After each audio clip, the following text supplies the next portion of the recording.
നമസ്കാരം. മലയാളി വാർത്ത ഇൻസൈഡിലേക്ക് സ്വാഗതം. ചിത്രപ്രിയയെ കാണാനില്ല എന്ന വീട്ടുകാരുടെ പരാതിയിൽ പോലീസ് അന്വേഷണം തുടങ്ങി. പിന്നീട് കാണുന്നത് പുലർച്ചെ 1 മണിക്ക് ഒരു ആൺ സുഹൃത്തിനൊപ്പം ബൈക്കിൽ കറങ്ങുന്ന ചിത്രപ്രിയയെ. അന്വേഷണത്തിനൊടുവിൽ മരിച്ച ചിത്രപ്രിയയെ കണ്ടെത്തുന്നു. അതൊരു കൊലപാതകമാണ്. ശനിയാഴ്ച രാത്രി 2 മണി സമയത്തും അലനും യുവതിയും മലയാറ്റൂർ പള്ളിയുടെ മുന്നിലേക്ക് ബൈക്കിൽ വരുന്നു. ഇതും ആ പ്രദേശത്തെ CCTVയിലുണ്ട്. ഒടുവിൽ ചിത്രപ്രിയയുടെ കൊലപാതകത്തിൽ സുഹൃത്ത് കുടുങ്ങിയത് അവൻ്റെ തന്നെ മൊഴിയിൽ. അലൻ്റെ ബൈക്കിൽ യുവതി കയറിപ്പോകുന്നത് കണ്ടുവെന്ന് ദൃക്സാക്ഷികളുടെ മൊഴി. പിന്നീട് അലനെ വിളിച്ച് പോലീസ് ചോദ്യം ചെയ്തപ്പോൾ ചിത്രപ്രിയയെ വൈകിട്ട് 6 മണിക്ക് കാടപ്പാറയിൽ ഇറക്കി വിട്ടുവെന്നാണ് അലൻ മൊഴി കൊടുത്തത്. പിന്നീട് നടന്ന പരിശോധനയിൽ 1 മണിക്കും 2 മണിക്കുമൊക്കെ ബൈക്കിൽ കറങ്ങുകയാണ് ഇരുവരും. ശനിയാഴ്ച വൈകിട്ട് മുണ്ടയ്ക്കാമറ്റത്ത് നടന്ന ദേശവിളക്കിൽ താലമെടുക്കുന്നതിന് പൂക്കളും താലവും സെറ്റുമുണ്ടും ചിത്രയുടെ വീട്ടിൽ തയ്യാറാക്കി വെച്ചിരുന്നു. എന്നാൽ ചിത്രപ്രിയ ഈ പരിപാടിയിൽ പങ്കെടുത്തില്ല. വീട്ടിൽ നിന്നിറങ്ങി കുറച്ചു ദൂരം നടന്ന് അലൻ്റെ ബൈക്കിൽ കയറി അവൾ പോയി. കൊല്ലപ്പെട്ട ചിത്രപ്രിയയും സുഹൃത്ത് അലനും കൂട്ടുകാരാണ്. വെറും സൗഹൃദമല്ല ഇരുവർക്കുമിടയിൽ ഉണ്ടായിരുന്നത്. എന്നാൽ ഇരുവരും തമ്മിൽ നേരത്തെ പലവട്ടം വഴക്ക് കൂടുകയും ചെയ്തിരുന്നുവെന്ന് പോലീസ് കണ്ടെത്തി. പെൺകുട്ടിക്ക് വേറെയും സൗഹൃദമുണ്ട് എന്ന തോന്നലാണ് സംശയരോഗിയായ കാമുകൻ അലനെ പലപ്പോഴും ഇത്തരം വഴക്കുകളിലെത്തിച്ചത്. കൊലപാതകം നടന്ന ദിവസം കാടപ്പാറ റോഡരികിലെ ഒഴിഞ്ഞ പറമ്പിൽ ഇരുവരുമെത്തി. പിന്നീട് അവിടെ ഇരുവർക്കുമിടയിൽ അടിപിടി നടന്നു, മൽപ്പിടുത്തം നടന്നു. ഓർക്കണം, രാത്രി 2 മണിക്കൊക്കെ ബൈക്കിൽ ഇവർ നാട്ടിലൂടെ കറങ്ങി. പിന്നീട് മൃതദേഹത്തിനരികിൽ നിന്ന് കണ്ടെത്തിയത് ഒഴിഞ്ഞൊരു മദ്യക്കുപ്പിയും 2 സോഫ്റ്റ് ഡ്രിങ്ക് കുപ്പികളും. ഈ കൊലപാതകത്തിൽ വേറെ ആർക്കെങ്കിലും പങ്കുണ്ടോ എന്ന് പരിശോധിക്കുകയാണെന്ന് പോലീസ് പറയുന്നു. മറ്റൊരു യുവാവുമായി ചിത്രപ്രിയ പ്രണയത്തിലാണ്, സൗഹൃദത്തിലാണ് എന്ന സംശയം അലന്. ഇതിനെ തുടർന്ന് അവളുടെ മൊബൈൽ ഫോൺ പരിശോധിക്കുന്നു. ഇരുവരും തമ്മിൽ വഴക്കുണ്ടായി തൊട്ടടുത്ത് കിടന്ന ഒരു കല്ലെടുത്ത് ചിത്രപ്രിയയുടെ തലയിൽ ഇടിച്ചവൻ അവളെ കൊലപ്പെടുത്തുന്നു. 5 വർഷം നീണ്ടുനിന്ന പ്രണയബന്ധം അവസാനിപ്പിക്കാൻ ഒരു ബ്രേക്കപ്പ് പാർട്ടി.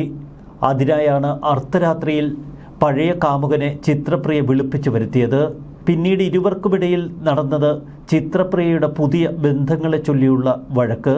താനും ചിത്രപ്രിയയും തമ്മിൽ വാക്കുതർക്കമുണ്ടായി. തുടർന്ന് തൻ്റെ മുഖത്തേക്ക് തുരുതരെ ചിത്രപ്രിയ ആഞ്ഞടിച്ചു. ഇതിൻ്റെ കലിയിലാണ് ചിത്രപ്രിയയുടെ തലയിൽ കല്ലെടുത്തിടിച്ചത് എന്ന് അലൻ പറയുന്നു. മൃതദേഹത്തിന് സമീപത്തു നിന്ന് രക്തം പുരണ്ട കല്ല് കണ്ടെത്തി. തലയോട്ടി തകർന്ന് ചോര വാർന്നാണ് അവൾ മരിച്ചത്. കൊലപാതകം നടത്തുമ്പോൾ താൻ മദ്യലഹരിയിലായിരുന്നുവെന്ന് അലൻ പറയുന്നു. ബംഗളൂരുവിൽ ഏവിയേഷൻ ബിരുദ വിദ്യാർത്ഥിയായി ചിത്രപ്രിയ അവധിക്കെത്തിയതായിരുന്നു. ശനിയാഴ്ച രാത്രി മുഴുവൻ ഇരുവരും അലൻ്റെ ബൈക്കിൽ കറങ്ങുന്നു. ഇതിനിടയിൽ ചിത്രപ്രിയയുടെ ഫോണിലേക്ക് ചില കോളുകൾ, ചില മെസ്സേജുകൾ. ചെറുപ്പം മുതൽ സുഹൃത്തുക്കളായിരുന്നു ഇരുവരും. ബംഗളൂരുവിൽ പഠിക്കുന്ന പെൺകുട്ടിക്ക് അവിടെ മറ്റൊരു ആൺ സുഹൃത്തുണ്ട് എന്ന സംശയം അലനിൽ ഉദിച്ചതോടെയാണ് ഇരുവർക്കുമിടയിൽ കടുത്ത പ്രശ്നങ്ങൾ ഉടലെടുത്തത്. പെൺകുട്ടിയുടെ ഫോണിൽ ഈ ആൺ സുഹൃത്ത് ഒന്നിച്ചുള്ള ചിത്രങ്ങളും അവൻ കണ്ടിരുന്നു. മൃതദേഹത്തിൽ മുറിവേറ്റ പാടുകളുണ്ട്. തലക്കേറ്റ ക്ഷതമാണ് മരണകാരണമെന്ന പോസ്റ്റ്മോർട്ടം റിപ്പോർട്ട്. ബംഗളൂരുവിൽ ഏവിയേഷൻ വിദ്യാർത്ഥിനിയാണ് ചിത്രപ്രിയ. മലയാറ്റൂർ മുണ്ടങ്ങാമറ്റം തുരുത്തിപ്പറമ്പിൽ വീട്ടിൽ ഷൈജുവിൻ്റെ മകൾ. മകളെ ശനിയാഴ്ച കാണാതായി എന്ന മാതാപിതാക്കളുടെ പരാതി. തുടർന്ന് ചൊവ്വാഴ്ച മലയാറ്റൂർ സെബിയൂർ കൂരാപ്പള്ളി കയറ്റത്തിന് സമീപം റോഡരികിലെ വിജനമായ റബ്ബർ തോട്ടത്തിലായിരുന്നു മൃതദേഹം കണ്ടെത്തിയത്. 2 ദിവസത്തെ പഴക്കം തോന്നിച്ചിരുന്ന മൃതദേഹം അഴുകിത്തുടങ്ങി. വലിയ ദുർഗന്ധം പരത്തുന്ന രീതിയിലായിരുന്നു മൃതദേഹം കിടന്നത്. ദേഹത്ത് പരിക്കുകൾ കണ്ടെത്തി. ജീൻസും ടോപ്പുമായിരുന്നു പെൺകുട്ടിയുടെ വേഷം. +2 പഠനമൊക്കെ കഴിഞ്ഞ് ബാസ്കറ്റ്ബോൾ കളിക്കാരിയായി ചിത്രപ്രിയ കൂടുതൽ പഠനത്തിനായി നേരെ ബംഗളൂരുവിലേക്ക് പോയി. നാട്ടിൽ അല്ലറ ചില്ലറ ജോലികളുമായി നടക്കുകയായിരുന്നു അപ്പോൾ അലൻ. ബംഗളൂരുവിലേക്കുള്ള ചിത്രപ്രിയയുടെ യാത്ര അവന് ഇഷ്ടപ്പെട്ടില്ല. വെൽഡറും ഡ്രൈവറുമായി ജോലി നോക്കുകയായിരുന്നു അലൻ. ചിത്രപ്രിയ ബംഗളൂരുവിലെത്തി പുതിയ ജീവിതമൊക്കെ തുടങ്ങി എന്ന പക അവൻ്റെ മനസ്സിൽ. ബാസ്കറ്റ്ബോൾ കളിക്കാരിയായിരുന്നു സ്കൂളിൽ പഠിക്കുന്ന കാലത്ത് ചിത്രപ്രിയ. നല്ല കലാകാരിയും. +2 പാസ്സായതിനു ശേഷം ബംഗളൂരുവിൽ BBA ഏവിയേഷൻ കോഴ്സിന് പഠിക്കുന്നു. ചിത്രപ്രിയയെ കാണാതായപ്പോൾ തന്നെ അലൻ്റെ സമീപത്തെത്തിയിരുന്നു പോലീസ്. എത്ര ചോദ്യം ചെയ്തിട്ടും അവനൊന്നും വിട്ടു പറയുന്നില്ല. ഏതെങ്കിലുമൊക്കെ സുഹൃത്തുക്കൾക്കൊപ്പം അവൾ പോയിരിക്കാമെന്നാണ് അലൻ പോലീസിനോട് തുടരെ നൽകിയ മൊഴി. അലനോട് പെൺകുട്ടിയുടെ അച്ഛനും ചോദ്യങ്ങൾ ആവർത്തിച്ചു. അപ്പോഴും സമാന മറുപടി അവൻ നൽകി, ഒരു കൂസലുമില്ലാതെ. ചിത്രപ്രിയയുടെ മൃതദേഹം കിടന്ന പ്രദേശത്തേക്ക് അലനെ പോലീസ് കൂട്ടിക്കൊണ്ടുവന്നു. അവന് ലവലേശ ഭാവവ്യത്യാസമില്ല. വിശദമായ ചോദ്യം ചെയ്യലിൽ ഒടുവിൽ അവൻ സംഭവിച്ചതൊക്കെ വെളിപ്പെടുത്തി. തങ്ങൾ പഠനകാലം മുതൽ സുഹൃത്തുക്കളായിരുന്നുവെന്നാണ് അലൻ പറയുന്നത്. ഇരുവരുടെയും സൗഹൃദം വീട്ടുകാർക്കും അറിയാം. ചിത്രപ്രിയയുടെ അച്ഛൻ ഷൈജു, അമ്മ ഷെനിയും നാട്ടിലെ അയ്യപ്പ സേവാ സംഘത്തിന്റെ അയ്യപ്പൻ വിളക്കിൽ പങ്കെടുക്കാൻ പോയിരിക്കുകയായിരുന്നു. ആ വൈകുന്നേരം താലപ്പൊലിയിൽ പങ്കെടുക്കാൻ മകൾ എത്തുമെന്നാണ് അറിയിച്ചത്. എന്നാൽ താലപ്പൊലിയിൽ പങ്കെടുക്കാൻ എത്താതായതോടെ അവരിൽ സംശയം. മകൾ ഏറെ വൈകിയും വരാതായപ്പോൾ ആ പിതാവ് അലനെ ഫോണിൽ വിളിക്കുന്നു. സെബിയൂർ റോഡിൽ ചിത്രപ്രിയയെ ഇറക്കി താൻ മടങ്ങിയെന്നാണ് അലൻ ആ പിതാവിനോട് പറഞ്ഞത്. പിന്നീട് ചിത്രപ്രിയയെ പലവട്ടം വിളിച്ചെങ്കിലും ഫോൺ എടുക്കുന്നില്ല. മാതാപിതാക്കൾ കാലടി പോലീസിൽ പരാതി നൽകുന്നു. ഷിനി ജോലി ചെയ്യുന്ന കേറ്ററിംഗ് സ്ഥാപനത്തിലെ ജീവനക്കാരും പ്രദേശത്താകെ തിരച്ചിൽ നടത്തി. 3-ാം ദിവസമാണ് അഴുകിയ നിലയിൽ മൃതദേഹം കണ്ടെത്തുന്നത്. സെബിയൂരിലെ ഒരാളൊഴിഞ്ഞ റബ്ബർ തോട്ടത്തിലാണ് ഈ മൃതദേഹം കണ്ടെത്തിയത്. അമ്പലത്തിലെ ഉത്സവത്തിനായാണ് 19-കാരിയായ ചിത്രപ്രിയ ബംഗളൂരുവിൽ നിന്ന് നാട്ടിലെത്തിയത്. എന്നാൽ ഉത്സവത്തിലൊന്നും പങ്കെടുക്കാതെ അവൾ അലനൊപ്പം കറങ്ങി. ഞായറാഴ്ചയും തിങ്കളാഴ്ചയും ഒക്കെ ആ നാട് മുഴുവൻ നാട്ടുകാർ പരതുമ്പോൾ ജീവനറ്റ നിലയിൽ ആ റബ്ബർ തോട്ടത്തിൽ കിടക്കുന്ന 19-കാരി. വനം വകുപ്പിൽ താൽക്കാലിക വാച്ചറാണ് പിതാവ് ഷൈജു. നാട്ടുകാർക്കൊക്കെ ചിത്രപ്രിയയെ വലിയ കാര്യമായിരുന്നു. വോളിബോൾ കളിക്കുകയും ബാസ്കറ്റ് ബോൾ കളിക്കുകയും ഒക്കെ ചെയ്യുന്ന മിടുമിടുക്കിയായ കുട്ടി. കലാപ്രവർത്തനങ്ങളിലടക്കം അവൾ സജീവമായി ഇടപെടും. വലിയ പ്രതീക്ഷയോടെ മകളെ ബംഗളൂരുവിലേക്ക് ഏവിയേഷൻ കോഴ്സ് പഠിപ്പിക്കാൻ അയക്കുന്നു. എന്നാൽ സ്കൂൾ തലം മുതലുള്ള അവളുടെ സൗഹൃദം അതൊരു ടോക്സിക് പ്രണയമായിരുന്നുവെന്ന് ഒരുപക്ഷെ മാതാപിതാക്കളും അവളുമൊന്നും അത്ര കണ്ട് മനസ്സിലാക്കിയിരുന്നില്ല.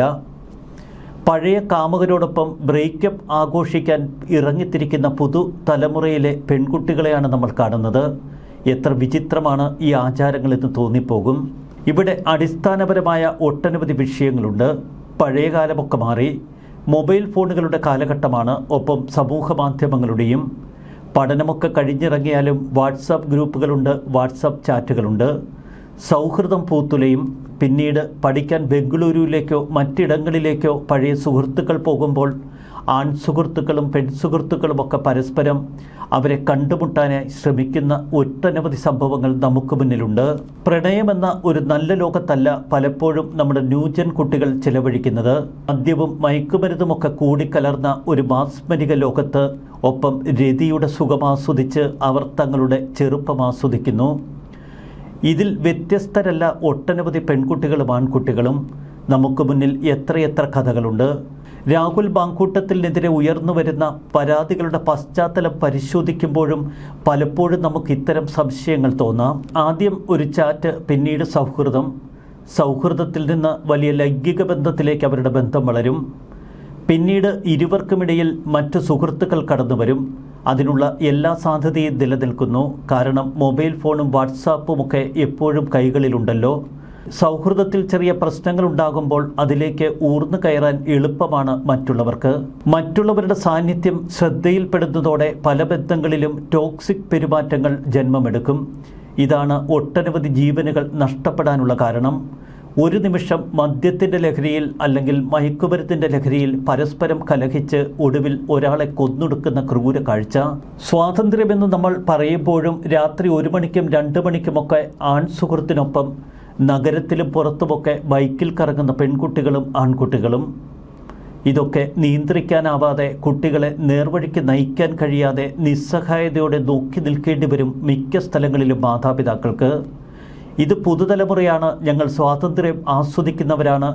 ഞങ്ങളുടെ സ്വകാര്യ കാര്യങ്ങളിൽ ഇടപെടരുത് എന്ന് മാതാപിതാക്കളോട് കൃത്യമായ മുന്നറിയിപ്പ് നൽകി മറ്റ് സുഹൃത്തുക്കൾക്കൊപ്പം കറങ്ങുന്നതിനിടയിൽ ജീവൻ പോലും അപകടത്തിലാകും എന്ന് പുതുതലമുറ തിരിച്ചറിയേണ്ടതുണ്ട്.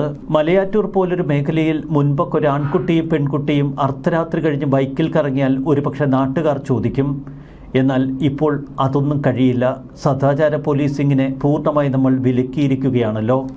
ഒപ്പം നാട്ടുകാർക്ക് മറ്റുള്ളവരുടെ കാര്യത്തിൽ ഇടപെടാൻ അത്ര താല്പര്യവുമില്ല. ഇവിടെയൊക്കെ സംഭവിക്കുന്നത് ഏറ്റവും വലിയ ദുരന്തങ്ങളാണ്. കൊഴിഞ്ഞു വീഴുന്ന എത്രയെത്ര സ്വപ്നങ്ങൾ, എത്രയെത്ര ജീവൻ.